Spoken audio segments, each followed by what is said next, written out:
There's no one here. Why isn't this working? I need to do my thing. No!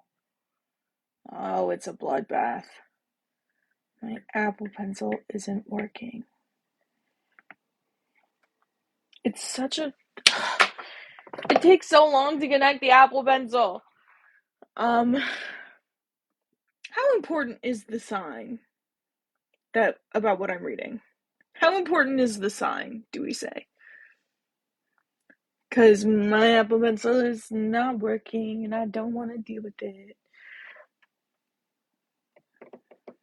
I guess I'll deal with it. We're going on a field trip.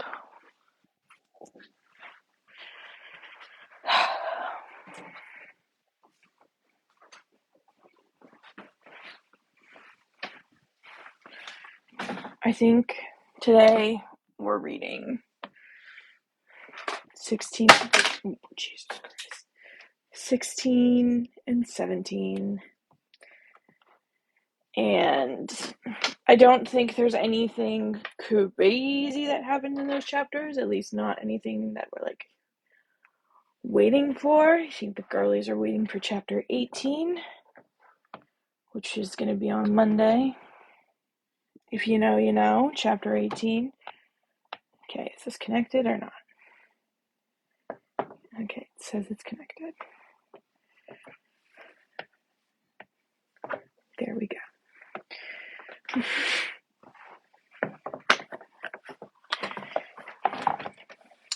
How's everyone's day been?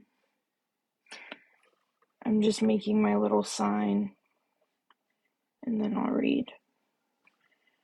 But I'm gonna be honest, I forgot I was doing this. And I go really high. But that was a couple hours ago. So, hopefully we're good. I mean, it's not like I'm operating heavy machinery, but still. Still. What did I say? 16 and... no, chapter 17. And then... yeah.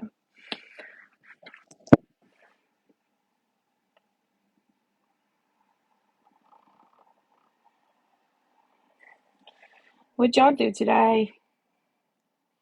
Anything fun? I went to Target. I loved it. I made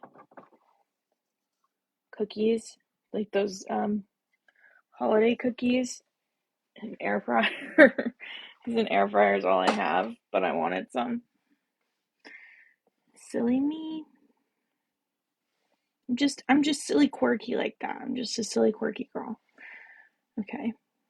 I'm almost done, I promise.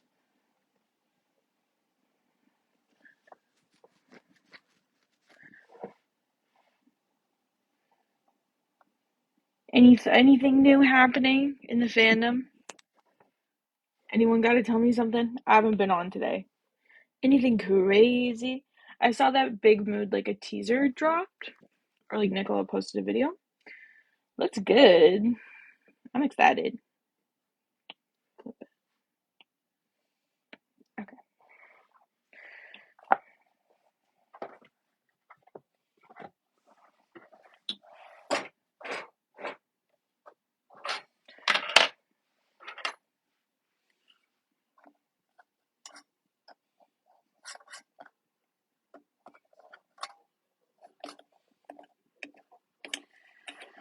Are you guys excited for St. Patrick's Day? Maybe we'll get lucky. Maybe they'll drop something for their favorite Irish person over at Bridgerton Land. Hold on.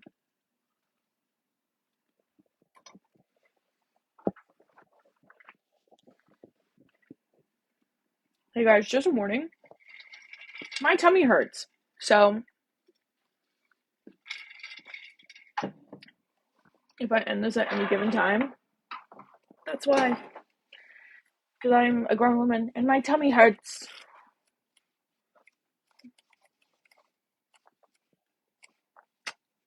Alright. Where were we?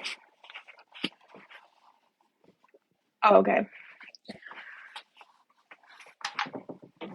Woo. Thank you, Crystal. You're a star. I appreciate the love for our muse. Okay, so the last chapter ended with do I look a mess? Yes, but you're my mess. Okay, Colin. We're starting chapter 16. Brianna. Hi, Bree Bree.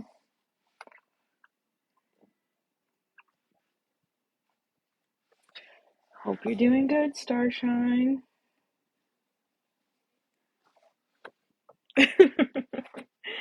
Okay. Chapter 16. So, last chapter, Colin visited her at her house. They got engaged and all that good stuff. Love. Okay. Chapter 16. As Colin liked to walk, and in fact frequently did so to clear his mind, it was no surprise that he spent much of the next day traversing Bloomsbury, and Fitzrovia, and Marylebone, and in fact several other London neighbourhoods, until he looked up and realised he was standing in the heart of Mayfair, in Grosvenor Square to be precise, outside of Hastings House, town home of the Dukes of Hastings, the latest of whom happened to be married to his sister Daphne. It had been a while since they'd had a conversation, anything above the usual family chit-chat, that was. All of his siblings, of all of his siblings, Daphne was the closest in age to him, and they'd always shared a rather special bond, even though they'd see each other as much as they used to. Even though they didn't see each other as much as they used to, what with Colin's frequent travels and Daphne's busy life. Hastings House was one of those enormous mansions that one could find scattered through Mayfair and St. James's. Large and square and constructed of elegant Portland stone, it was thoroughly imposing in its ducal splendor, which made it all the more amusing. Colin thought with a wry grin that his sister was the current duchess. He couldn't imagine anyone less haughty or imposing. In fact, Daphne had had difficulty finding a husband when she'd been out on the marriage mart, precisely because she was so friendly and easy to be with. Gentlemen had tended to think of her as their friend and not as a prospective bride. Who does that sound like? Alright, moving on. But all that had changed when she'd met Simon Bassett, Duke of Hastings, and now she was a respectable society matron with 4 children, aged 10, 9, 8, and 7. It still sometimes seemed odd to Colin that his sister was a mother of all things, while he still lived the free and unfettered life of a bachelor. With only 1 year between them, he and Daphne had always passed through the various stages of life together. Even when she'd married, things hadn't seemed so different. She and Simon attended the same parties he did and had many of the same interests and pursuits. But then she'd started reproducing, and while Colin was always delighted to welcome a new niece or nephew into his life, each arrival had brought home the fact that Daphne had moved on in a way he had not. But, he thought, smiling as Penelope's face drifted through his mind, he supposed all that would change soon. Children. It was a rather nice thought, actually. He hadn't consciously meant to visit Daphne, but now that he was here, he figured he might as well stop by and say hello. So he marched up the steps and gave the big brass knocker a sturdy clanking. Jeffries, the butler, opened the door almost immediately. "Mr. Bridgerton," he said, "your sister is not expecting you." "No, I decided I'd surprise her. Is she at home?" "I see," the butler said with a nod, even though they both knew that Daphne would never refuse to see a member of her family. Oh. Colin waited in the drawing-room while Jeffries informed Daphne of his presence, wandering idly about, feeling too restless to sit or even stand in one place. After a few minutes, Daphne appeared in the doorway. looking slightly disheveled but happy as always. And why shouldn't she be? Colin wondered. All she'd ever wanted in life was to be a wife and mother, and it seemed that reality had more than surpassed her dreams. Hello there, sister, he said with a sloppy smile as he crossed the room to give her a quick hug. You've got, he motioned to her shoulder. She looked down at her own shoulder, then smiled sheepishly as she saw the large dark gray smudge on the pale pink fabric of her dress. Charcoal, she explained ruefully. I've been trying to teach Charlotte. Who is Charlotte? She explained ruefully. I've been trying to teach Caroline to draw. You? Colin asked doubtfully. I know, she said. She really couldn't have picked a worse tutor, but she only decided yesterday that she loves art, so I'm all she's got with such short notice. You should pack her off to see Benedict, Colin suggested. I'm sure he'd be happy to give her a lesson or two. The thought has already crossed my mind, but I'm sure she'll have moved on to some other pursuit by the time I can make the arrangements. She motioned to a sofa. Sit. You look rather like a caged cat over there, pacing as you are. He sat, even though he felt uncommonly fidgety. And before I ask... Oh, and before you ask, Daphne said, I already told Jeffries to see to food. Will sandwiches be enough? Can you hear my stomach grumbling from across the room? From across town, I'm afraid, she laughed. But you know whenever it thunders... Or, did you know whenever it thunders, David says it's your stomach? Oh, good God, he muttered, but he was chuckling all the while. His nephew was a rather clever little fellow. Daphne smiled broadly as she settled down against the sofa cushions, folding her hands elegantly in her lap. What brings you by, Colin? Not that you need a reason, of course. It's always lovely to see you. He shrugged. Just passing by. Did you visit Antony and Kate? She asked. Bridgerton House,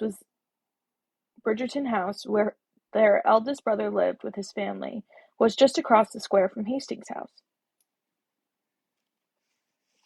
Now, we know that doesn't happen in the show, so maybe that's what they're going to do if Penn gets the Featherington estate. Let's think on that. Sorry.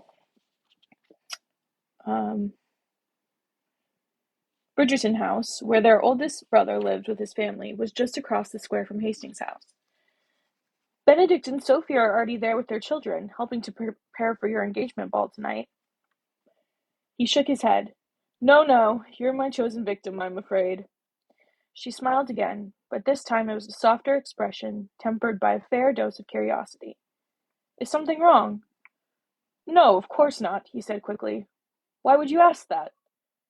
I don't know. She cocked her head to the side. You seem odd, that's all. Just tired. She nodded knowingly. Wedding plans, I'm sure.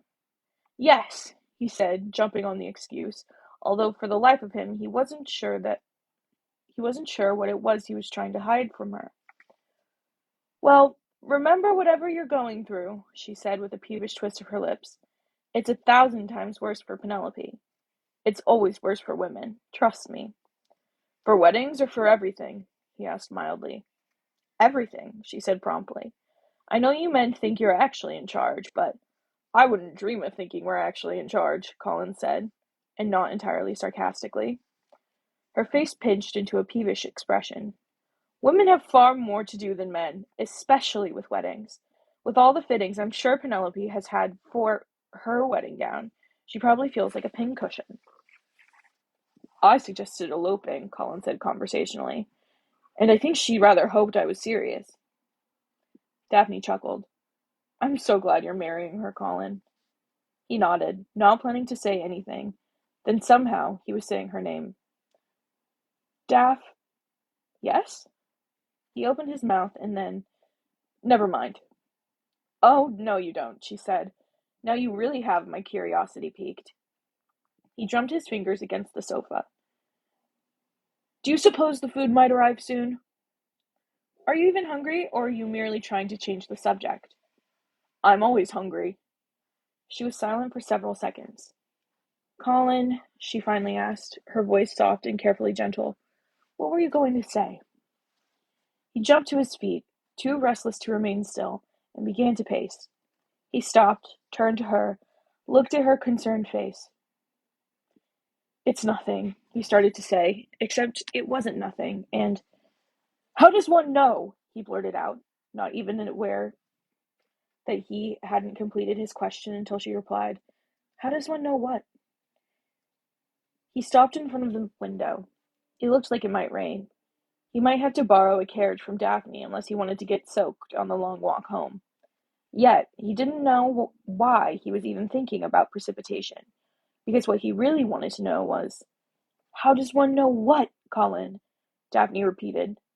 He turned around and just let the words break free. "How does one know if it is love?" For a moment she just stared at him, her large brown eyes wide with surprise, her lips parted and utterly still.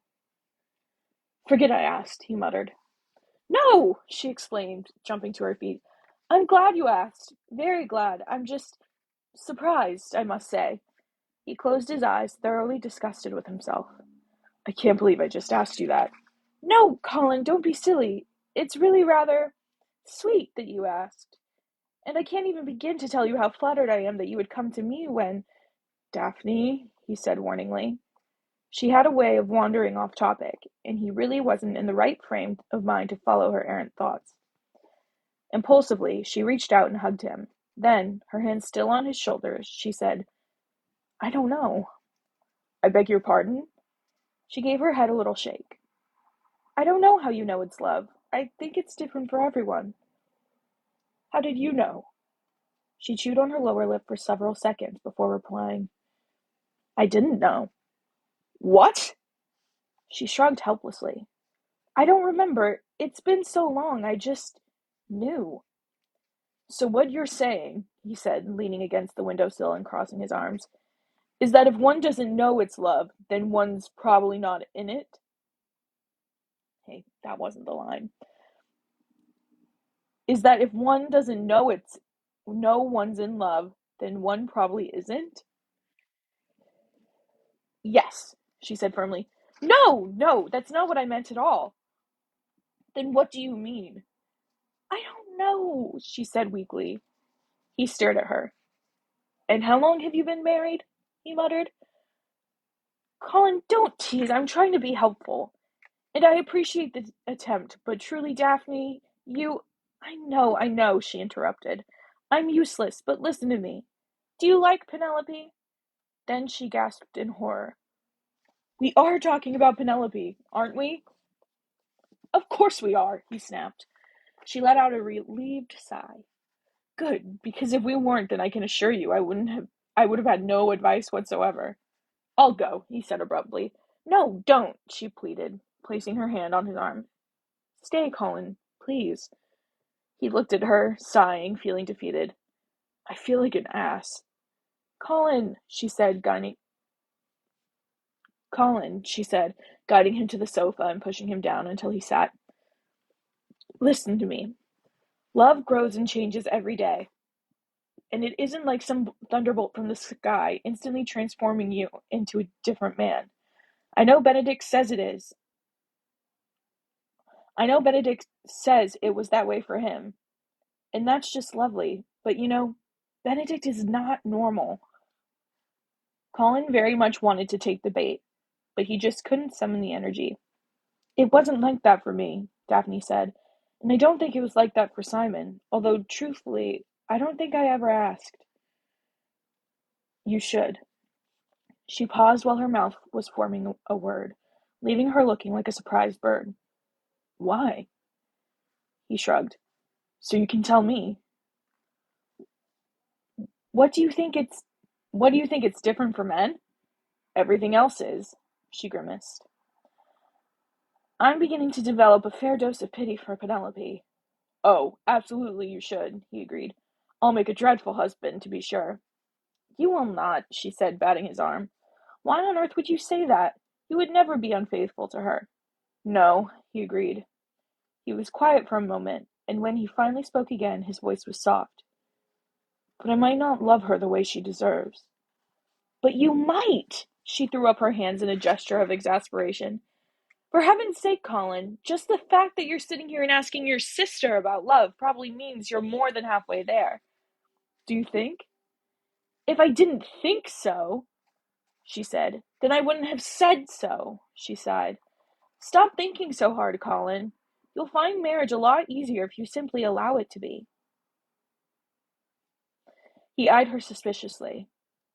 When did you grow up so philosophical?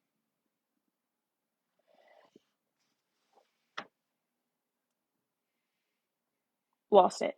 He eyed her suspiciously. When did you grow so philosophical? When you came by to see me and forced the issue, she said promptly. You're marrying the right person. Stop worrying so much. I'm not worrying, he said automatically. But of course, he was worrying, so he didn't even bother to defend himself when Daphne shot him an extremely sarcastic look. But it wasn't as if he were worrying whether Penelope was the right woman. He was certain of that. And he wasn't worried about whether his marriage would be a good one. He was certain of that as well. No, he was worrying about stupid things, about whether or not he loved her, not because it would be the end of the world if he did, or the end of the world if he didn't, but because he found it extremely unsettling not to know exactly what it was he was feeling. Colin? He looked over at his sister, who was regarding him with a rather bemused expression. He stood, intending to leave before he embarrassed himself beyond repair, then leaned down and kissed her cheek. Thank you, he said. She narrowed her eyes. I can't tell if you're serious or are teasing me for being an utter lack of help. You were an utter lack of help, he said, but it's an honest thank you nonetheless. Points for effort? Something like that. Are you going over to Bridgerton House now? She asked. Why, so I may embarrass myself with Antony next? Or Benedict, she said. He's there too. The things about large families was there was never a lack of opportunity to make a fool of oneself with a sibling. No, he said with a small wry smile. I think I'll walk home. Walk? She echoed, gaping. He squinted towards the window. Do you think it might rain? Take my carriage, Colin, she insisted, and please wait for the sandwiches. There's sure to be a mountain of them, and if you leave before they arrive, I know I'll eat half, and then I'll hate myself for the rest of the day. He nodded and sat back down, and was glad he did. He'd always been partial to smoked salmon. In fact, he took a plate with him in the carriage, staring out the window the whole way home at the pouring rain.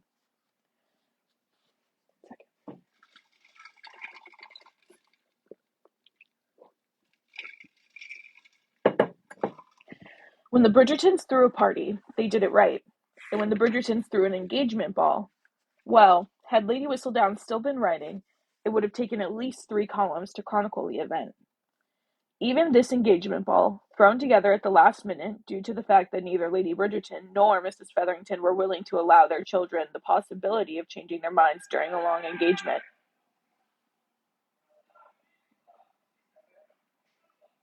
Sorry.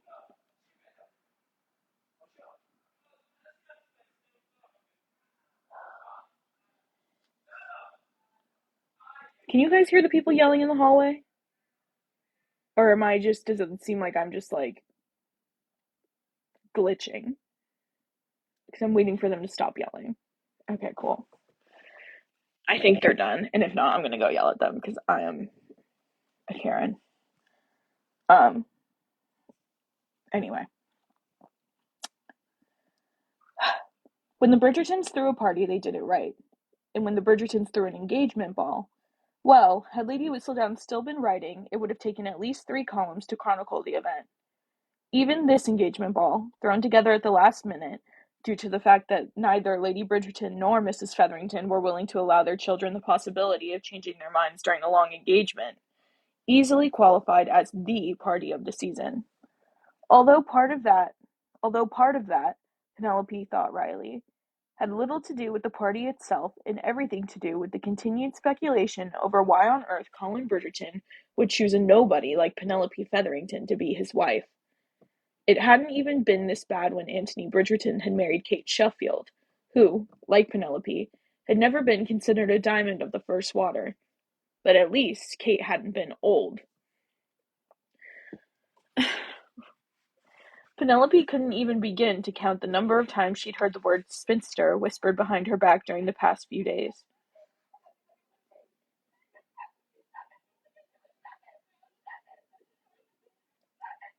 Do you guys hear this other yelling now, or am I just still? You guys, okay, I'm sorry. Let me shut my window. Like, why are we screaming? Who is just screaming on this Thursday evening? I don't understand. They're okay. They're a lot of teenagers live in this area. I know when it's safety screams and when it's screams of teenage screams. They're okay. I appreciate the concern though.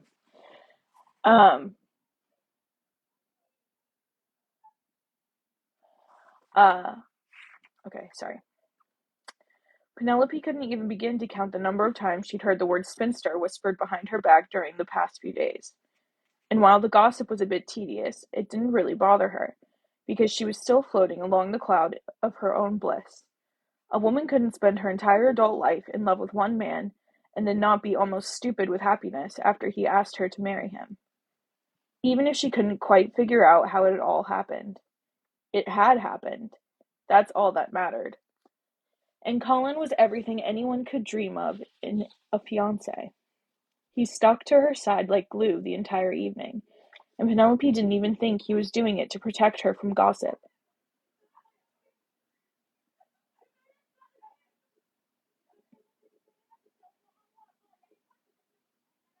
Okay, I might actually have to check on this because they're still screaming.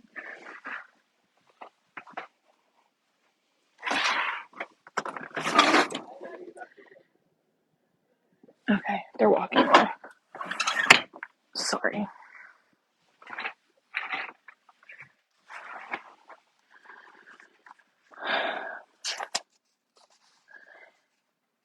And Colin was everything anyone could dream of in a fiancé. He stuck to her side like glue the entire evening, and Penelope didn't even think he was doing it to protect her from gossip. In all truth, he seemed rather obvious to the talk. It was almost as if, Penelope smiled dreamily, it was almost as if Colin were remaining by her side because he wanted to be there. "Did you see Cressida Twombly?" Eloise whispered in her ear while Colin was off dancing with his mother. "She's green with envy." "That's just her dress," Penelope said with an impressively straight face. Eloise laughed. "Oh, I wish Lady Whistledown were writing. She would skewer her." "I think Lady Whistledown is supposed to be her," Penelope said carefully. "Oh, pish posh! I don't believe for one moment that Cressida is Lady Whistledown. And I don't believe that you do either." "Probably not," Penelope allowed. She knew that her secret would be better protected if she claimed to believe Cressida's story. But anyone who knew her would have found that so out of character that it would have been quite suspicious indeed. "Cressida just wanted the money," Eloise continued disdainfully. "Or maybe the notoriety. Probably both." Penelope watched her nemesis, holding court on the other side of the room. A regular crowd of cronies milled around, but they were joined by new people as well, most likely curious about the Whistledown gossip. Well, she succeeded with the notoriety, at least. Eloise nodded her agreement. "I cannot even imagine why she was invited. There is certainly no love lost between the two of you, and none of us like her." Colin insisted upon it. Eloise turned to her with a gaping jaw. "Why?" Penelope suspected that the main reason was Cressida's recent claim to be Lady Whistledown. Most of the town wasn't sure whether or not she was lying, but no one was willing to deny her an invitation to an event, just in case she really was telling the truth. And Colin and Penelope shouldn't have had any reason to know for certain otherwise. But Penelope couldn't reveal this to Eloise, so she told her the rest of the story, which was still the truth. "Your mother didn't want to cause any gossip by cutting her, and Colin also said—" She blushed. It was really too sweet. "What?" Eloise demanded. Penelope couldn't speak without smiling. He said he wanted Cressida to be forced to watch me in my triumph. Oh my word. Eloise looked as she might need to sit down. My brother's in love. Penelope blushed turned a furious red. He is, Eloise exclaimed. He must be. Oh, you must tell me. Has he said so? There was something both wonderful and horrible in listening to Eloise gush. On one hand, it was always lovely to share life's most perfect moments with one's best friend, and Eloise's joy and excitement were certainly contagious. But on the other hand, they weren't necessarily warranted, because Colin didn't love her, or at least he hadn't said so. But he acted like he did. Penelope clung to that thought, trying to focus on that, rather than the fact that he never said the words. Actions spoke louder than words, didn't they? And his actions made her feel like a princess. Miss Featherington! Miss Featherington! Penelope looked left and beamed. That voice belonged to no one other than Lady Danbury. Miss Featherington, Lady D said, poking her cane through the crowd until she was standing right in front of Penelope and Eloise. Lady Danbury, how nice to see you. Lady Danbury's wrinkled face became almost young again with the force of her smile. It's always nice to see me, regardless of what anyone says. And you little devil, look what you did. Isn't it the best? Eloise asked. Penelope looked to her closest friend. For all her mixed emotions, Eloise was truly, honestly, and forever would be, thrilled for her. Suddenly, it didn't matter that they were standing in the middle of a crowded ballroom, with everyone staring at her as if she were some sort of specimen in a biology plate. She turned and gave Eloise a fierce hug, whispering, I do love you, in her ear. I know you do, Eloise whispered back. Lady Danbury banged her cane, loudly, on the floor. I'm still standing here, ladies. Oh, sorry, Penelope said sheepishly. It's all right, Lady D said with an uncharacteristic level of indulgence. It's rather nice to see two girls who'd rather embrace than stab each other in the back, if you must know. Thank you for coming over to congratulate me, Penelope said. I wouldn't have missed it for the world, Lady Danbury said. All these fools trying to figure out what you did to get him to marry you, when all you really did was be yourself. Penelope's lips parted, and tears pricked her eyes. Why, Lady Danbury, that's just about the nicest. No, Lady D interrupted loudly. None of that. I haven't the time nor the inclination for sentiment. But Penelope noticed that she pulled out her handkerchief and was discreetly dabbing her eyes. Ah, Lady Danbury, Colin said, returning to the group, and sliding his arm possessively through Penelope's. Good to see you. Mr. Bridgerton, she said with a curt greeting, just came over to congratulate your bride. Ah, but I'm surely the one who deserves the congratulations. Truer words and all that, Lady D said. I think you might be right. She's more of a prize than anyone realizes. I realize, he said, his voice so low and deadly serious that Penelope thought she might faint from the thrill of it. And if you'll excuse us, Colin continued smoothly, I must take my fiancé over to meet my brother. I've met your brother, Penelope interrupted. Consider it tradition, he said. We need to officially welcome you to the family. Oh, she felt rather warm inside at the thought of becoming a Bridgerton. How lovely. As I was saying, Colin said, Antony would like to make a toast, then I must lead Penelope in a waltz. Very romantic, Lady Danbury said approvingly. Yes, well, I'm a romantic sort, Colin said airily. Eloise let out a loud snort. He turned to her with one arrogantly arched brow. I am. For Penelope's sake, she retorted, I certainly hope so. Are they always like this? Lady Danbury, Penelope? Oh no.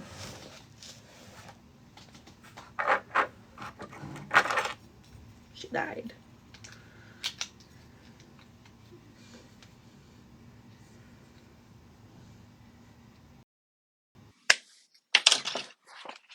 Okay, sorry. Are they always like this? Lady Danbury asked. Most of the time. Lady D nodded. That's a good thing. My children rather My children rarely even speak to one another. Not out of any ill will, of course. They just have nothing in common. Sad, really." Colin tightened his hand on Penelope's arm. "We really must be going." "Of course," she murmured, but not but as she turned to walk toward Antony, whom she could see across the room, standing near the small orchestra, she heard a loud and sudden commotion at the door. "Attention! Attention!" The blood drained from her face in under a second. "Oh no," she heard herself whisper. "This wasn't supposed to happen. Not tonight, anyway." "Attention!" "Monday," her mind screamed. She told her printer Monday, at the Mottram ball. "What's going on?" Lady Danbury demanded. 10 young boys were racing into the room, nothing more than urchins, really, holding sheaves of paper, tossing them about like large rectangles of confetti. "Lady Whistledown's final column!" they all yelled. "Read it now! Read the truth!" Oh, Penelope. End of chapter 16. Silly goose, that girl. Silly goose, that girl. Very much did I do that?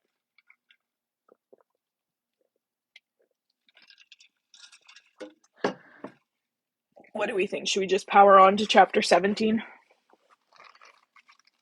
I'm like honestly fighting for my life, trying to read through the haze that is my brain. She is mother. She is mother. She had it planned out. Her fucking printer dude kind of screwed her over. Oh, so Zadzio, when are we posting the next podcast? Whenever I get off this and finish editing it. So it'll be up tomorrow, at least. It usually takes me a couple hours to get through it and fix it up. Cut out all mine and Rose's unmoderated chit chat. So, it'll be up this weekend for sure.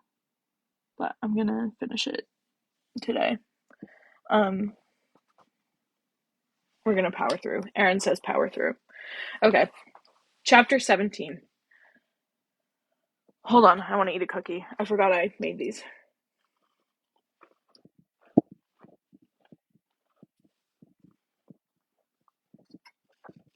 My air fryer cookies that got caught in the little holes of the air fryer.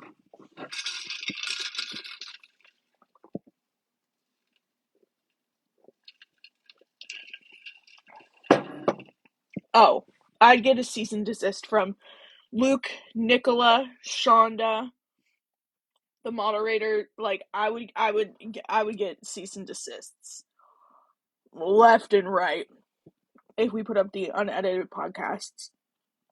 Cease and desist from my mother.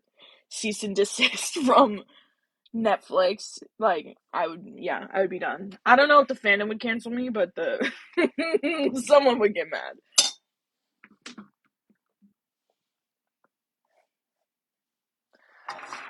Okay.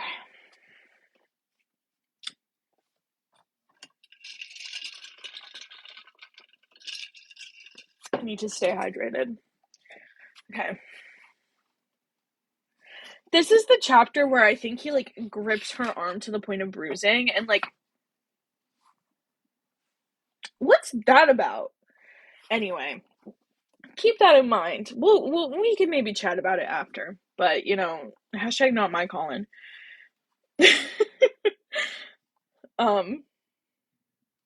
Chapter 17. Colin Bridgerton was famous for many things. He was famous for his good looks, which was no surprise. All the Bridgerton men were famous for their good looks. He was famous for his slightly crooked smile, which could melt a woman's heart across a crowded ballroom. It had even once caused a young lady to faint dead away, or at least to swoon delicately, then hit her head on a table, which did produce the aforementioned dead faint. He was famous for his mellow charm, his ability to set anyone at ease with a smooth grin and an amusing comment. What he was not famous for, and in fact what many people would have sworn he did not even possess, was a temper. and in fact, due to his remarkable, and heretofore untapped, self-control, no one was going to get a glimpse of it that night either, although his soon-to-be wife might wake up the next day with a serious bruise on her arm. "Colin!" she gasped, looking down at where he was gripping her. But he couldn't let go. He knew he was hurting her. He knew it wasn't a terribly nice thing that he was hurting her. And he was so damned furious at that moment. But he was so damned furious at that moment that it was either squeeze her arm for all he was worth or lose his temper in front of 500 of their nearest and dearest acquaintances. Okay.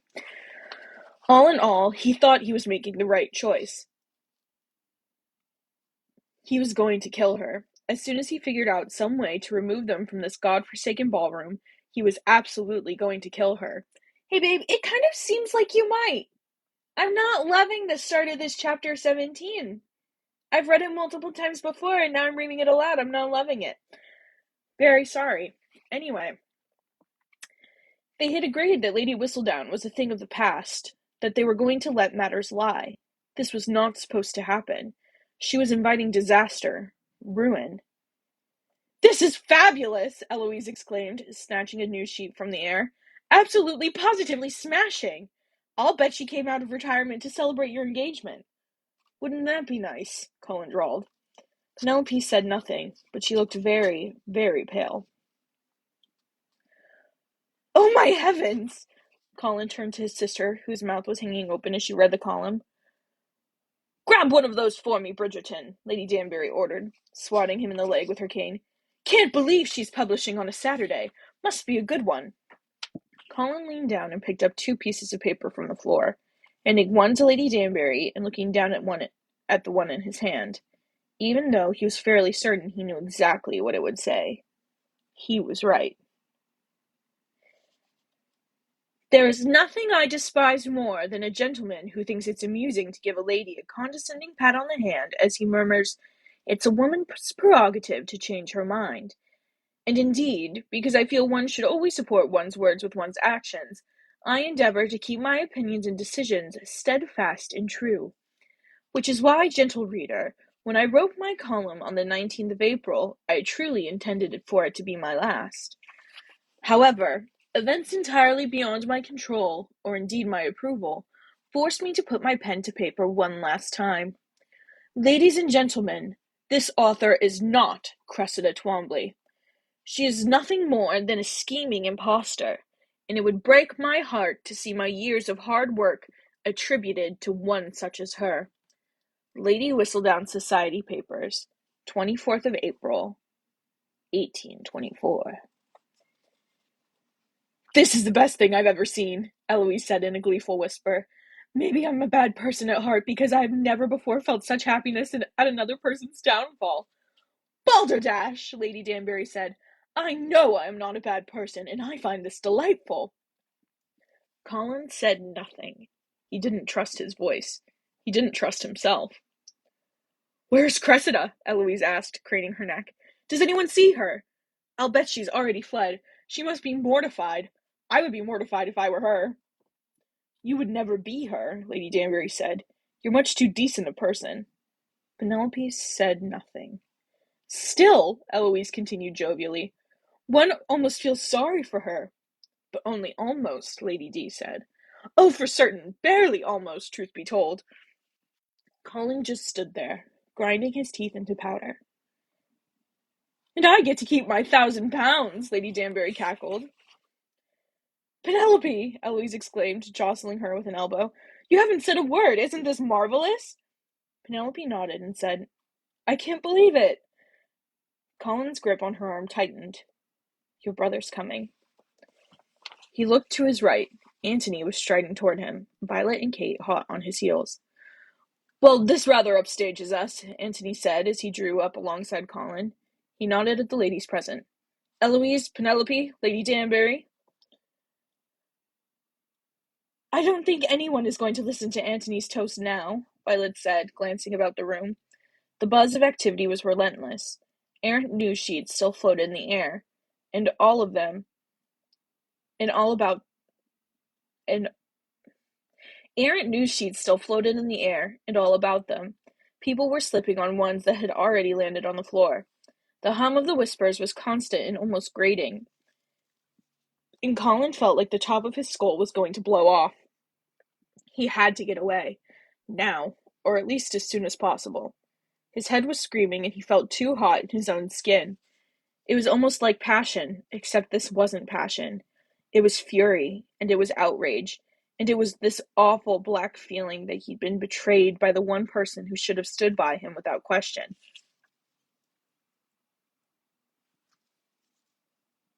Okay.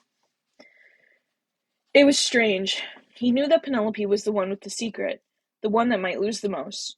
This was about her, not him. He knew that, intellectually at least, but somehow that ceased to matter. They were a team now, and she had acted without him. She had no right to put herself in such a precarious position without consulting him first. He was her husband, or would be, and it was his God-given duty to protect her whether she desired it or not. "Colin," his mother was saying, "are you well? You look a bit odd." "Make the toast," he said, turning to Antony. "Penelope isn't feeling well, and I need to take her home." "You're not feeling well?" Eloise asked Penelope. "What's wrong? You didn't say anything." To Penelope's credit, she managed a rather credible, "A bit of a headache, I'm afraid." Yes, yes, Antony," Violet said. "Do go ahead and make the toast now, so that Colin and Penelope may have their dance. She really can't leave until you do." Antony nodded his agreement, then motioned for Colin and Penelope to follow him to the front of the ballroom. A trumpeter let out a loud squawk on his horn, signaling the partygoers to be quiet. They all obeyed, probably because they assumed that the ensuing announcement would be about Lady Whistledown. "Ladies and gentlemen," Antony said loudly, accepting a flute of champagne from a footman, "I know you are all intrigued by Lady Whistledown's recent intrusion into our party, but I must entreat you all to remember the purpose for gathering here tonight." It should have been a perfect moment, Colin thought dispassionately. It was to have been Penelope's night of triumph, her night to shine, to show the world how beautiful and lovely and smart she really was. It was his night to make his intentions well and truly public, to make sure that everyone knew he had chosen her, and just as importantly, that she had chosen him. And all he wanted to do was take her by the shoulders and shake her until he ran out of strength. She was jeopardizing everything. She was putting her very future at risk. "As head of the Bridgerton family," Antony continued, "it gives me great joy whenever one of my siblings chooses a bride. Or groom," he added with a smile, nodding towards Daphne and Simon. Colin looked down at Penelope. She was standing very straight and very still in her dress of ice-blue satin. She wasn't smiling. She must have looked odd to the hundreds of people staring at her, but maybe they would just think she was nervous. There were hundreds of people staring at her after all. Anyone would be nervous. Although, if one was standing right next to her, as Colin was, one could see the panic in her eyes, the rapid rise and fall of her chest as her breathing grew faster and more erratic. She was scared. Good. She should be scared. Scared of what could happen to her if her secret came out. Scared of what would happen to her once they had a chance to talk. Pause. Hey! Protective Colin? One thing. This guy right now? Kind of needs to chill out a little bit. In my opinion, my personal opinion. Anyway. Therefore, Antony concluded, it gives me great pleasure to lift my glass and toast to my brother Colin and his soon-to-be bride, Penelope Featherington. To Colin and Penelope! Colin looked down at his hand and realized that someone had placed a glass of champagne in it. He lifted his glass and started to raise it to his lips, then thought the better of it, and touched it to Penelope's mouth instead. The crowd cheered wildly, and he watched as she took a sip, then another, and another, forced to keep drinking until he removed the glass, which he did not do until she was finished. Then he realized that his childish display of power had left him without a drink, which he badly needed, so he plucked Penelope's glass from her hand and downed it in a single gulp. The crowd cheered even harder.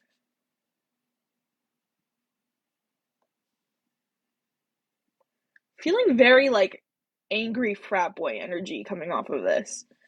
Anyway, he leaned down and whispered in her ear, "We're going to dance now. We're going to dance until the rest of the party joins us and we're no longer the center of attention. And then you and I will slip outside and we will talk." Her chin moved in a barely perceptible nod. He took her hand and led her onto the dance floor, placing his other hand on her waist as the orchestra began the first strains of the waltz. "Colin," she whispered, "I didn't mean for this to happen." He affixed a smile on his face. This was supposed to be his first official dance with his intended, after all. "Not now," he ordered. "But in 10 minutes, I will have a great deal to say to you. But right now, we are simply going to dance. I just wanted to say—" His hand tightened around hers in a gesture of unmistakable warning. She pursed her lips and looked at his face for the briefest of moments, then looked away. "I should be smiling," she whispered, still not looking at him. "Then smile. You should be smiling." "You're right," he said. "I should." But he didn't. Penelope felt like frowning. She felt like crying, in all honesty, but somehow she managed to nudge her lips up at the corners. The entire world was watching her entire world at least, and she knew they were examining her every move, cataloging each expression that crossed her face. Years she'd spent feeling like she was invisible and hating it, and now she'd have given anything for a few brief moments of anonymity again. No, not anything. She wouldn't have given up Colin. If having him meant she would spend the rest of her life under close scrutiny from the ton, it would be worth it. And if having to endure his anger and disdain at a time like this was to be a part of marriage as well, then that would be worth it too. She'd known that he would be furious with her for publishing one last column. Her hands had been shaking as she'd rewritten the words, and she'd been terrified the entire time she'd been at St. Bride's Church, as well as the ride to and from, sure that he was going to jump out at her at any moment, calling off the wedding because he couldn't bear to be married to Lady Whistledown. But she'd done it anyway. She knew he thought she was making a mistake, but she simply could not allow Cressida Twombly to take the credit of her life's work. But it was so much to ask that Colin at least make an attempt to see it from but was it too much to ask that Colin at least attempt to see it from her point of view? It would have been hard enough allowing anyone to pretend to be Lady Whistledown, but Cressida was unbearable. Penelope had worked too hard and endured too much at Cressida's hands. Plus, she knew that Colin would never jilt her once their engagement became public. That was part of the reason she'd specifically instructed her publisher to have the papers delivered on Monday to the Mottram ball. Well, that and the fact that it seemed terribly wrong to do it at her own engagement ball, especially when Colin was so opposed to the idea. Damn Mr. Lacey! He surely had done this to maximize circulation and exposure. He knew enough about society from reading Whistledown to know that a Bridgerton engagement ball would be the most coveted invitation of the season. Why this should matter she didn't know, since increasing interest in Whistledown would not lead to more money in his pocket. Whistledown was well and truly through, and neither Penelope nor Mr. Lacey would receive another pound from its publication. Unless— Penelope frowned and sighed. Mr. Lacey must be hoping that she would change her mind. Colin's hand tightened at her waist. She looked back up. His eyes were on hers, startling green even in the candlelight. Or maybe it was just that she knew that they were so green. She probably would have thought them emerald in the dark. He nodded towards the other dancers on the floor, which was now crowded with revelers. "It's time to make our escape," he said. She returned his nod with one of her own. They had already told his family that she wasn't feeling well and wanted to go home, so no one would think overmuch of their departure. And if it wasn't quite de rigueur for them to be alone in his carriage, well, sometimes rooms were stretched for affianced couples, especially on such romantic evenings. A bubble of ridiculous, panicky laughter escaped her lips. The night was turning out to be the least romantic of her life. Colin looked at her sharply, one arrogant brow raised in question. "It's nothing," Penelope said. He squeezed her hand, although not terribly affectionately. "I want to know," he said. She shrugged fatalistically. She couldn't imagine what she could do or say that might make the night any worse than it already was. "I was just thinking about how this night was supposed to be romantic." "It could have been," he said cruelly. His hand slipped from its position at her waist, and he held on to her other hand, grasping her fingers lightly to weave through the crowd until they stepped through the French doors out onto the terrace. "Not here," Penelope whispered, glancing anxiously back toward the ballroom. He didn't even dignify her comment with a reply, instead pulling her farther into the inky night, drifting around a corner until they were quite alone. But they didn't stop there. With a quick glance to make sure no one was about, Colin pushed open a small, unobtrusive side door. "What's this?" Penelope asked. His answer was a little shove at the small of her back, until she was fully inside the dark hallway. "Up," he said, motioning up to the steps. Penelope didn't know whether to be scared or thrilled, but she climbed the stairs anyway, ever aware of Colin's hot presence right at her back. After they'd climbed several flights, Colin stepped ahead of her and pushed open a door, peeking out into the hall. It was empty, so he stepped out, pulling her along with him, dashing quietly through the hall, which Penelope now recognized as the family's private chambers, until they reached a room that she had never before entered. Colin's room. She'd always known where it was. Through all her years of coming to visit with Eloise, she'd never once done more than trail her fingers along the heavy wood of the door. It had been years since he'd lived here at number 5 on a permanent basis, but his mother had insisted upon maintaining his room for him.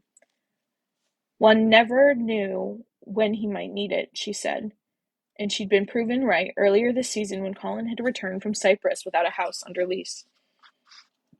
He pushed open the door and pulled her inside after him. But the room was dark, and she was stumbling, and when she stopped moving, it was because his body was right there in front of hers. He touched her arms, steadying her, but then he didn't let go, just held her in the dark. It wasn't an embrace, not really, but the length of her body was touching the length of his. She couldn't see anything, but she could feel him, and she could smell him, and she could hear his breathing, swirling through the air, gently caressing her cheek. It was agony. It was ecstasy.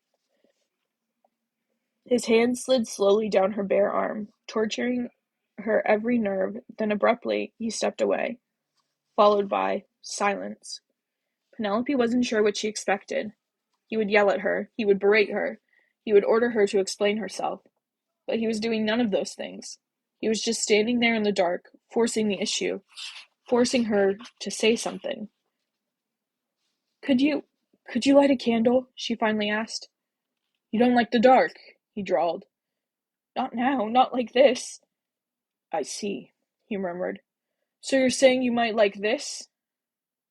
His fingers were suddenly on her skin, trailing along the edge of her bodice, and then they were gone. "Don't," she said, her voice shaking. "Don't touch you?" His voice grew mocking, and Penelope was glad she couldn't see his face. "But you're mine, aren't you?" "Not yet," she warned him. "Oh, but you are. You saw to that. It was rather clever timing, actually, waiting until our engagement ball to make your final announcement. You knew I didn't want you to publish that column. I forbade it. We agreed. We never agreed!" He ignored her outburst. "You waited until—" "We never agreed!" Penelope cried out again, needing to make it clear that she had not broken her word. Whatever else she had done, she had not lied to him. Well, aside from keeping Whistledown a secret for nearly a dozen years. But he certainly hadn't been alone in that deception. "And yes," she admitted, because it didn't seem right to start lying now. "I knew you wouldn't jilt me, but I'd hoped—" Her voice broke, and she was unable to finish. "You hoped what?" Colin asked, after an interminable silence. "I hoped that you would forgive me," she whispered. "Or at least that you would understand. I always thought you were the sort of man who—" "What sort of man?" he asked, this time after the barest hint of a pause. It's my fault, really, she said, sounding tired and sad. I've put you on a pedestal. You've been so nice all these years, I suppose I thought you were incapable of anything else. What the hell have I done that hasn't been nice? He demanded. I've protected you. I've offered for you. You haven't tried to see this from my point of view, she interrupted. Because you're acting like an idiot, he nearly roared. There was silence after that, the kind of silence that grates at ears, gnaws at souls. I can't imagine what else there is to say, Penelope finally said. Colin looked at her. He didn't know why he did so. It wasn't as if he could see her in the dark anyway, but there was something about the tone of her voice that made him uneasy. She sounded vulnerable, tired, wishful and heartbroken. She made him want to understand her, or at least to try, even though he knew she had made a terrible mistake. Every little catch in her voice put a damper on his fury. He was still angry, but somehow he'd lost the will to display it. You're going to be found out, you know, he said, his voice low and controlled. You have humiliated Cressida. She'll be beyond furious, and she's not going to unrest until she unearths the real Whistledown. Penelope moved away. He could hear her skirts rustling. Cressida isn't bright enough to figure me out. And besides, I'm not going to write any more columns, so there will be no opportunity for me to slip up and reveal something. There was a beat of silence. You have my promise on that. It's too late, he said. It's not too late, she protested. No one knows. No one knows but you, and you're so ashamed of me I can't bear it. For the love of God, Penelope, he snapped. I'm not ashamed of you. Would you please light a candle, she wailed. Colin crossed the room and fumbled in a drawer for a candle, and the means with which to light it. I'm not ashamed of you, he reiterated, but I do think you're acting foolishly. You may be correct, she said, but I have to do what I think is right. You're not thinking, he said dismissively, turning and looking at her face as he sparked the flame. You forget, if you will, although I cannot, what will happen to your reputation if people find out who you really are. Forget that people will cut you, that they will talk about you behind your back. Those people aren't worth worrying about, she said, back ramrod straight. Perhaps not, he agreed, crossing his arms and staring at her, hard. But it will hurt. You will not like it, Penelope, and I won't like it. She swallowed convulsively. Good. Maybe he was getting through to her. But forget all of that, he continued. You have spent the last decade insulting people, offending them.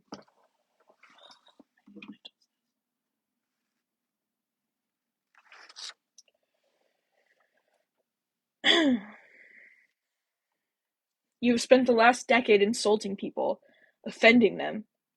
I have said lots of very nice things as well, she protested, her dark eyes glistening with unshed tears. Of course you have, but those aren't the people you're going to have to worry about. I'm talking about the angry ones, the insulted ones. He strode forward and grabbed her by her upper arms. Penelope, he said urgently, there will be people who want to hurt you. His words had been meant for her, but they had turned around and pierced his own heart. He tried to picture a life without Penelope, which was impossible. Just weeks ago she'd been... He stopped, thought. What had she been? A friend? An acquaintance? Someone he saw but never really noticed? And now she was his fiancée, soon to be his bride. And maybe she was something more than that. Something deeper. Something even more precious. What I want to know, he asked, deliberately forcing the conversation back on topic so his mind wouldn't wander down such dangerous roads, is why you're not jumping on the perfect alibi if the point is to remain anonymous. Because remaining anonymous isn't the point, she fairly yelled.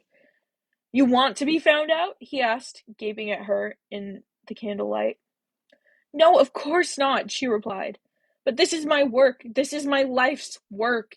This is all I have to show for my life, and if I can't take credit for it, I'll be damned if someone else will. Colin opened his mouth to retort, but to his surprise he had nothing to say. Life's work. Penelope had a life's work. He did not. She might not be able to put her name on her work, but when she was alone in her room, she could look at her back issues and point to them and say to herself, "This is it. This is what my life has been about." "Colin," she whispered, clearly startled by his silence. She was amazing. He didn't know how he hadn't realized it before. When he'd already known that she was smart and lovely and witty and resourceful, but all those adjectives and a whole host more he hadn't yet thought of did not add up to the true measure of her.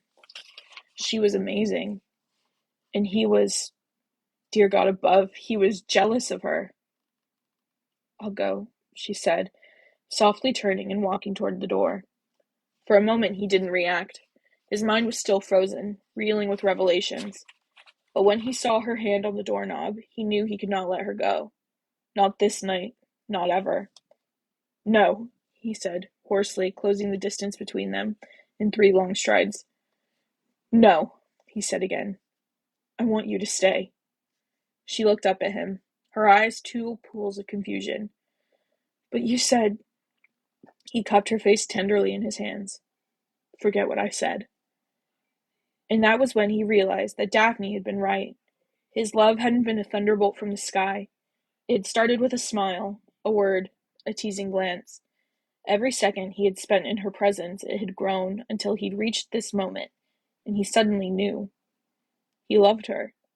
He was still furious with her for publishing the last column, and he was bloody ashamed of himself that he was actually jealous of her for having found a life's work and purpose. But even with all that, he loved her. And if he let her walk out the door right now, he would never forgive himself. Maybe this, then, was the definition of love. When you wanted someone, needed her, adored her still, even when you were utterly furious and quite ready to tie her to the bed just to keep her from going out and making more trouble. This was the night. This was the moment. He was brimming with emotion. He had to tell her. He had to show her. "Stay," he whispered, and he pulled her to him, roughly, hungrily, without apology or explanation. "Stay," he said again, leading her to his bed. And then she didn't say anything. He said it for a 3rd time. "Stay." She nodded. He took her into his arms. This was Penelope, and this was love. End of chapter 17. He finally got the memo. You guys, guess what? Colin opened the email and he finally got the fucking memo that he's in love with Penelope. Big shocker there. Who's shocked? Who's shocked in Colin and Penelope's story that Colin realized he's in love? Raise your hand.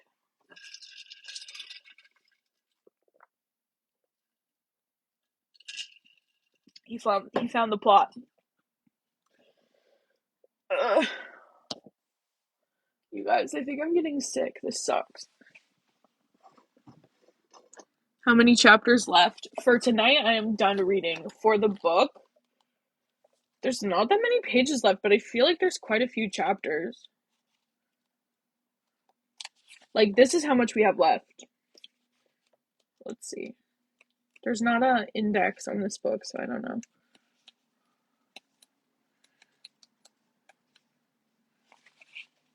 20, 21, 22, 23. 23 in an epilogue. So 18, 19, 20, 21, 22, 23, epilogue. Like 7.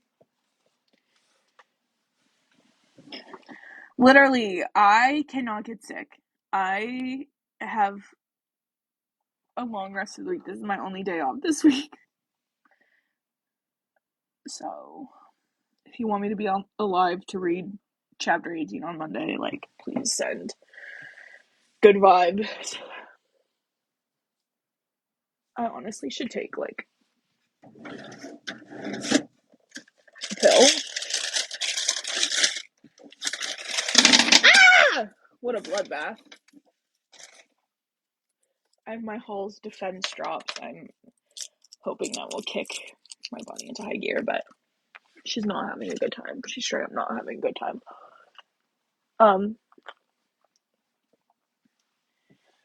Yeah, chapter 18 is on Monday. If I had this series, I would read it so you can take a break. Oh, thank you, Crystal. What's your favorite chapter? Not a fucking clue. I wish I had like a for real encyclopedic knowledge of this book. I just like pull stuff out of my head, so I don't really know chapter by chapter. I really like the like this is stupid, but I like the prologue because I like their meet cute. I like that they have one. But then I don't like when Colin's like, I would never court Penelope Featherington. I'm like, or he said in the book he says, I'm surely not going to marry Penelope Featherington or something along those lines. And I'm like, I get that your mom was saying that you should, but like, keep it to yourself. Yeah, every chapter is good. I can honestly, and no hate to Julia Quinn, I love you so much. I can tell you my least favorite chapter so far has been chapter 17. Stop grabbing her arm. Stop being weird. Stop saying you're gonna kill her. Like, why are you being creepy? Love it so much. Love this book so much. Don't like Colin grabbing her arm till she bruises. Not a cute look. Not my fave. It gave me the ick. Yeah. Sorry I took so many pauses while reading it, but like just for my mental sanity, I needed to call that man out. I need that energy for doubling. I just don't need that energy at all. Why do we have to like? I mean, if we put that energy on doubling, like I would prefer that he had that energy than Colin. But honestly, I don't need an aggressive man in my life ever. Like, I'm good. Keep the aggression for like the agreed upon bedroom time, not for you grabbing me till I bruise. Fuck no. Yeah, his behavior in this chapter is so comical to me now. It makes me so mad. I laugh a little. I'm just like, why? Like, why are you like? I get that we're like, oh, he gets so mad because he cares about Penelope. I'm like, not a good enough reason. It's like, it's like if someone hits you and they cry after, it's the same as someone who hits you and they don't cry. They still fucking hit you. Like, not to make it about that. I'm not, but like, like I don't care that you like. It's just crazy to me. Like, don't grab her. Don't grab her. Don't shake her, weirdo. I get you're angry. Use your words. You're a big boy. You're 33. Be real. That might be an unpopular opinion, but I need him to be real. I need him to be so for real. If he's like yanking her around, if he's yanking her around in a non-sexual context in this series, I'm gonna be mad. If he's throwing her around like an empty suitcase for bedroom time, okay, that's fine with me. I'm okay with that. That's what I asked for, actually, specifically. But like, yeah, like I don't know about you. I think champagne is icky. I'm a grown woman. I am legally allowed to drink in every country. I think champagne is icky. I would take a sip for the fun of it. Take a sip for the toast, whatever, for good luck, what have you. If someone kept pouring champagne down my throat, it would be dribbling down. Like, I wouldn't be able to drink it. I would, like, that's just me personally. But, yeah, that's crazy of him just tipping it, making her drink it. No, thank you. Not a cute look, Mr. Bridgerton. Mr. Bridgerton.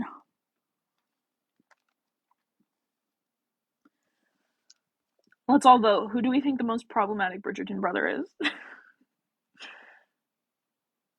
I have had good champagne in my life. I've had great wine, or what is allegedly told to me great wine. I've been to wineries. I've done wine tastings. I don't like wine. To me, it's icky. I am legal to drink, but also I am baby. And so the drink of choice for me is a Dirty Shirley. If I'm drinking alcohol, I'm going to drink a dirty Shirley, if possible. So yes, maybe I need better champagne, but if the champagne doesn't taste like juice, I'm not gonna like it because I'm a child. Um, you better be drinking on me later. Yeah, I need a tongue bath. Um, Greg. Okay, is Greg like a full menace? I haven't read his book yet. Anthony, he's such a menace. Benedict. No, for real, because Benedict is the most problematic LMAO. Benedict, he makes chapter 17 Colin an angel. A whiskey girl. Okay, Carrie Underwood. I'm the one that he had to buy a fruity little drink because I cannot shoot whiskey. Yeah. I have. Don't look for it. Hey, no one check. I've written fanfiction before. I've written one Benedict Sophie fanfiction, and it is book Benedict, and it is Sophie just telling him no. Telling him no. And why she's telling him no. And it's like 1,200 words, maybe. But I'm like, because Sophie has to say no one more time. She doesn't say it enough in the book. That's sarcasm. I'm gonna be honest. One thing I am embarrassed about is I read all of the books. I haven't read Greg's book yet. I read the first 4 books in like 3 days. Or I read the first 5 books in like a 3-day period. So I read Romancing Mr. Bridgerton. Then I read Romancing Bridgerton, Mr. Bridgerton again in like a 24-hour period.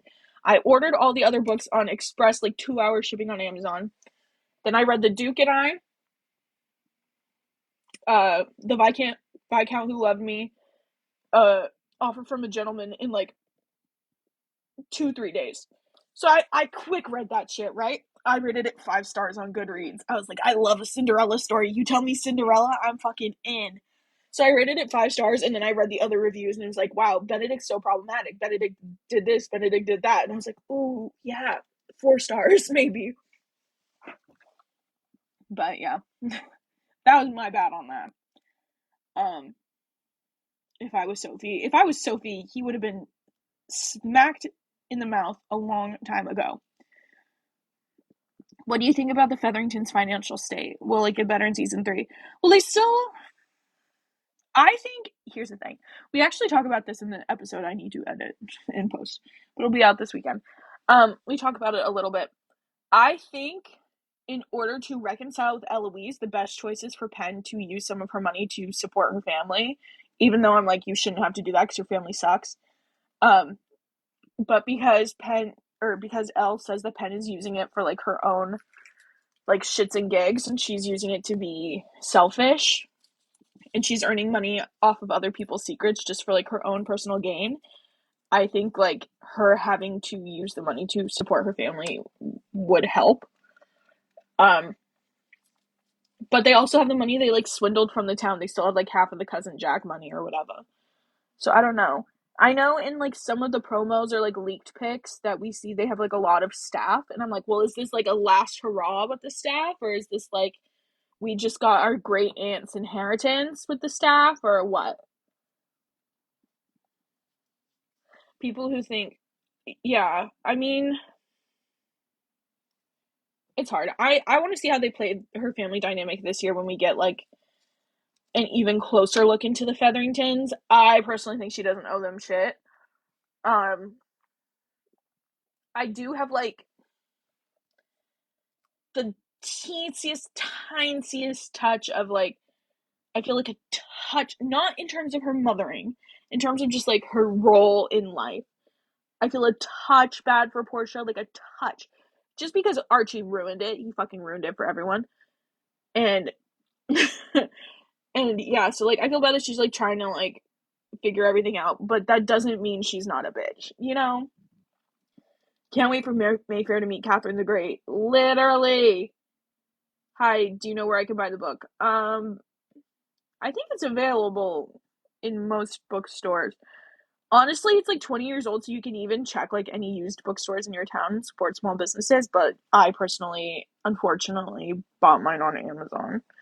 Um, Not extremely proud, but like Prime shipping is. I have no patience, so I bought mine on Amazon. Um, I've actually bought like 4 copies of this book at this point. I bought my original copy when I was like, oh, I just want to know what the next season's about. Then I became obsessed. Then I bought a box set that had obviously a copy of Romancing Mr. Bridgerton. I gave that away as a gift. Then I went to college and I didn't bring it. So then I had to buy I actually bought two more and I gifted one to someone, and then this is the other one. So the original is still at uh in like my childhood bedroom. Not that I read it as a child, but this is my traveling copy, I guess. No patience. How long have you been waiting for this season? Shortly after I watched season two. So I would say like 2 months at. I just spit everywhere. Ew, I don't know if you saw that. Uh, ever since, like, I would say 2 months post season two drop, I was like on the train. And then, yeah, I've just been obsessed ever since. I just hit like, I would say probably like a year in like 4 months. Do you think Eloise is done with Theo? I mean, I think she might think about him from time to time, but I know the actor is in the next season, and I know that he's not even a character in the books, so they're not endgame for sure. She might refer to him a time or two, but like her whole argument of I ended my friendship with Theo because of you. It's like, okay, yeah, but like he was quick to like throw your insecurities back in your face and be like, you're just like every other woman. I'm like, okay, Mr. I go to feminist rallies. What's the truth? Because now you're just being a dick. And it's like, yeah, she may have like ended her friendship because she was afraid that Lady Whistledown was like closing in on them, but she was being messy as hell. She was bringing servants with her, making servants nervous about being in that part of town. Like, someone is saying whispers, like, you can pay as much pin money as you want. Like, someone is telling something to their friend who works at the other house. That's how rumors get started. I am, like, and Penn didn't even write about Theo. She wrote about Theo. Eloise would have been, like, ruined. She wrote that Ella was going to rallies. And it's like, wouldn't you want people to know that of you? Like, wouldn't, like, I don't know. Eloise has a lot of character growth to do. So does Penn. So does Penn. But Eloise has a lot of character growth, and the shit she said to Penelope was not chill. Yeah, I'm excited. I think her and Philip, like, show Eloise and Philip are gonna be really good. I liked their book too. I liked To Sir Philip with Love. Less letters than I thought there would be. Hey, I thought the pen pal thing was gonna go on for longer. We did not get a lot of letters.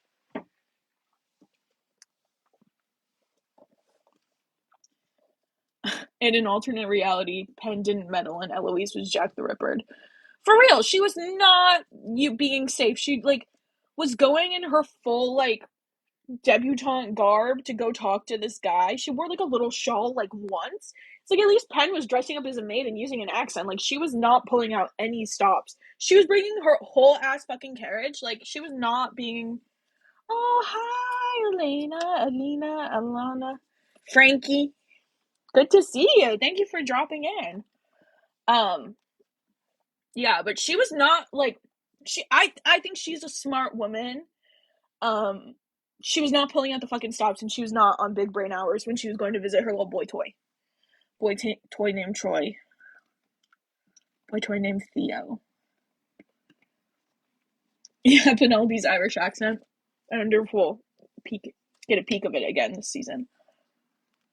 So I just saw Nicola's like new teaser for her new show, Big Mood, and she's speaking in an Irish accent, and she's not speaking in her pen like little high pitched pen and like Dairy Girls like Claire voice. I'm like, who is this grown woman? What, like, yeah, she is in her 30s. What do you mean? This crazy seeing her not play a teenager when she's fully like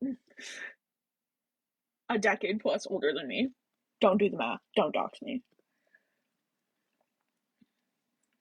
But yeah, um, only love to my mother. Yeah, she's a great actress. I like want to watch Big Mood, but I'm also like, I don't know if I can. Like, I don't know where it's available to me. So I'm no longer in England. So I don't know. I don't know where it's playing. I'm pretty sure it's like a Channel 4 series. Who's to say? I mean, I watched Dairy Girls on Netflix. Maybe I'll just have to wait it out. I think she's a great actress. We talk about that in the next episode. I know it's a long stretch, but we also saw a snippet of her. Oh, yeah. Yes, we did. I looked. I'm gonna be honest. I looked. I let it play through a few times. I'm no better than a man. I mean, yeah. Oh, cinnamon toast crunch, Rosie. Yum. My friend made like Rice Krispie treats, but instead with Rice Krispies, she used cinnamon toast crunch. So it was just cinnamon toast crunch and butter and marshmallow, and it was so fucking good. Yeah, but we did see some bosoms, and I did. Yeah, I looked. I'm no better than a man. Let's be real. I'm gonna be honest. You've listened to the podcast. If you listen to the podcast, you know.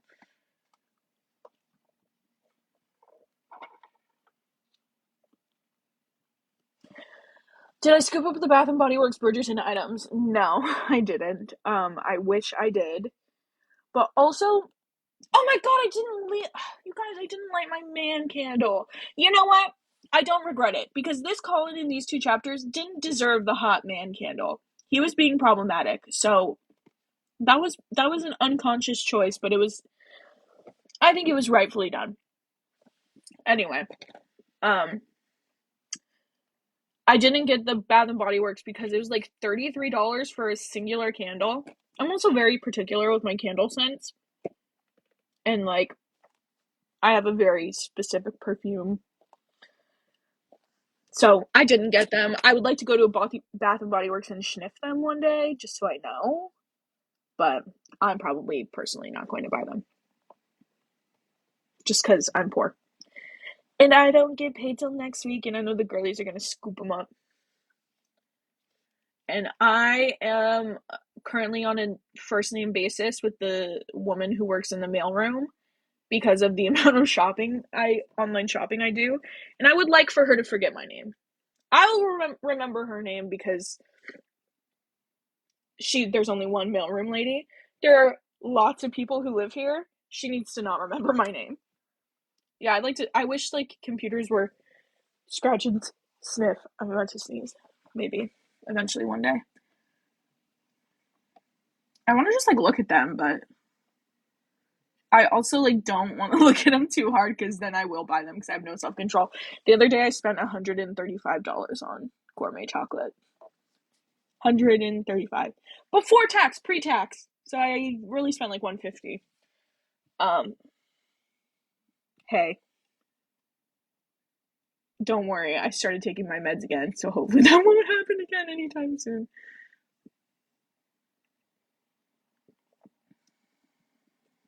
All right. I want to see Bridgerton. I don't think it's on the Bath and Body Works website yet. At least not anywhere I can see it. So, pop them pills. Yeah, I know.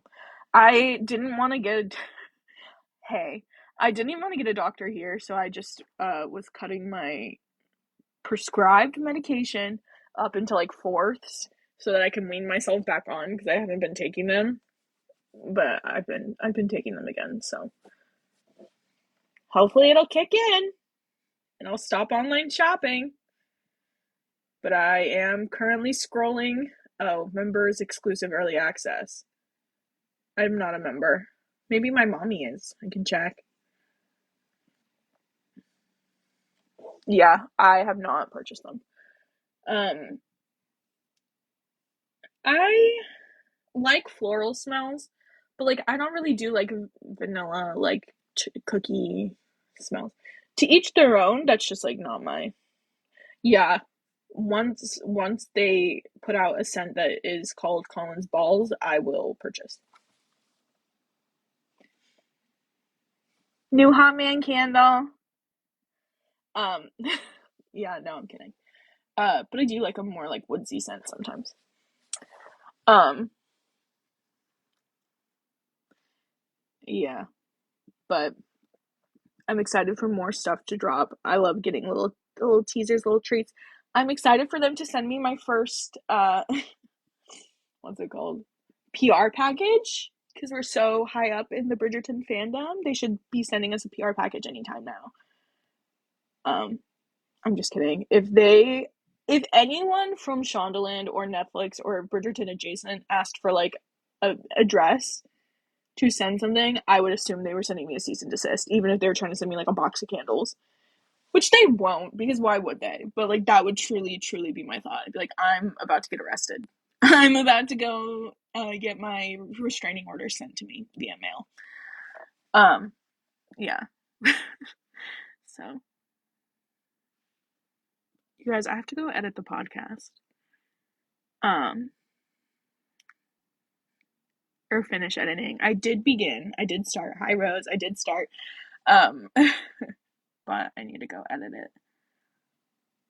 Any other closing thoughts on what we read today, on Bridgerton in general? Oh, if you want to join us for the next reading, it's going to be on 18th, because we'll be reading chapter 18, which is going to have little drawings of eggplants next to it, number chapter 18. So that's going to be on Monday the 18th. So that's post-engagement ball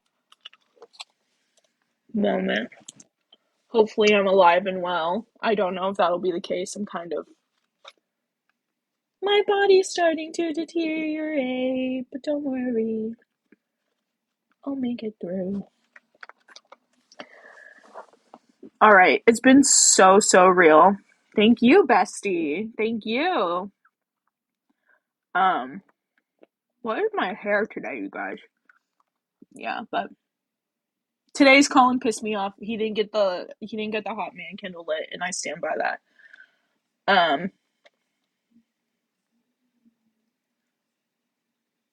Yeah.